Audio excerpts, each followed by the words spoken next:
السلام علیکم ورحمۃ اللہ وبرکاتہ۔ بسم اللہ الرحمن الرحیم۔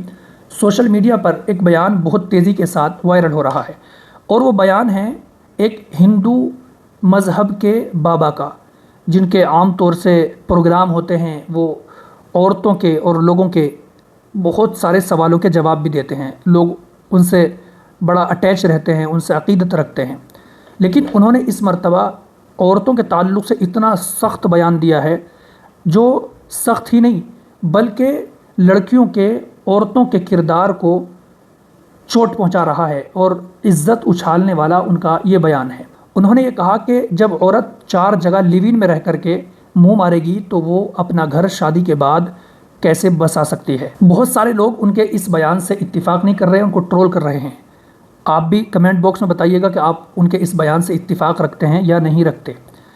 دیکھیے، سب سے پہلے سوال یہ ہے کہ کیا اسلام اس طریقے سے کسی کی عزت کو اچھالنے کی اجازت دیتا ہے؟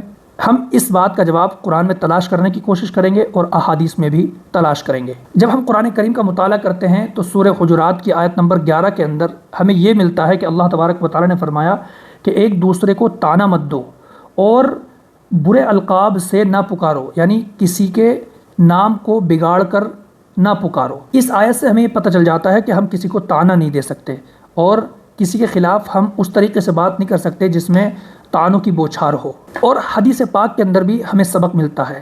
ان کے اس بیان کو جب ہم سامنے رکھتے ہیں تو ہمیں سبق یہ حاصل کرنا ہے کہ ہم کسی کو اپنی زبان سے اور اپنے ہاتھ سے تکلیف نہیں دے سکتے۔ اور ایک بات ہمیں یہ بھی ذہن میں رکھنی ہے کہ ہر شخص کے لیے توبہ کا دروازہ کھلا ہوا ہے۔ اگر کسی سے کوئی گناہ ہو گیا ہے، غلطی ہو گئی ہے، تو ایسا نہیں کہ اب وہ ہمیشہ غلط ہی رہے گا اور اس کو اس غلطی کی سزا ملے گی۔ نہیں، توبہ کا دروازہ کھلا ہوا ہے، وہ کبھی بھی توبہ کر سکتا ہے۔ جب وہ توبہ کرے گا، اللہ کی ذات سے امید ہے کہ اللہ اس کی توبہ کو قبول کرے گا اور اس کے گناہ کو معاف کر دے گا۔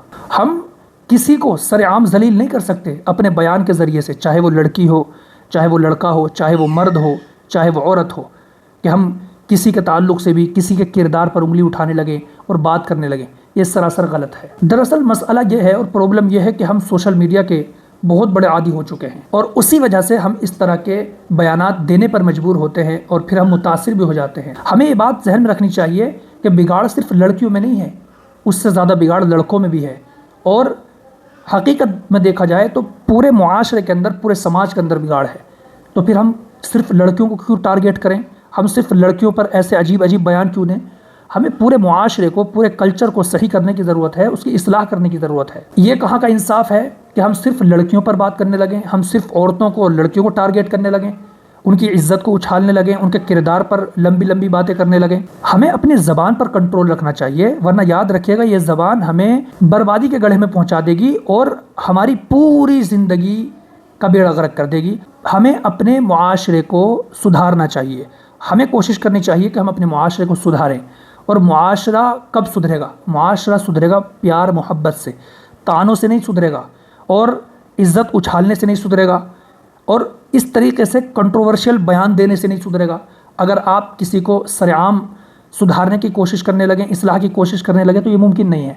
غالباً حضرت علی رضی اللہ تعالیٰ عنہ کا ایک قول ہے، اگر آپ نے کسی کو تنہائی میں نصیحت کی تو آپ نے اس کو سدھار دیا، اور اگر آپ نے اس کو مجمع میں اور سرعام نصیحت کی تو آپ نے اس کو مزید بگاڑ دیا۔ تو آئے ہم سب مل کر کوشش کریں کہ ہم اپنے معاشرے کو، اپنے کلچر کو، اپنے سماج کو سدھاریں، نہ کہ بگاڑیں۔ اگر آپ ہماری اس گفتگو سے متفق ہیں، آپ ایگری کرتے ہیں، تو اپنے دوستوں تک ہماری اس گفتگو کو پہنچائیے گا، اور مزید اس طرح کی گفتگو سننے کے لیے آپ ہم سے جڑیے گا، اور عہد کیجیے گا کہ ہم اس طریقے سے کسی کو ذلیل نہیں کریں گے۔ ہم سب سے پہلے اپنے آپ کو بہتر کریں گے، پھر اس کے بعد کوشش ہی کریں گے کہ ہم دوسروں کو بھی بہتری کی طرف لائیں، دوسروں کو بھی اچھی بات کا حکم کریں اور بری باتوں سے روکیں، لیکن پیار سے، محبت سے، نصیحت کر کے، نہ کہ ذلیل کر کے۔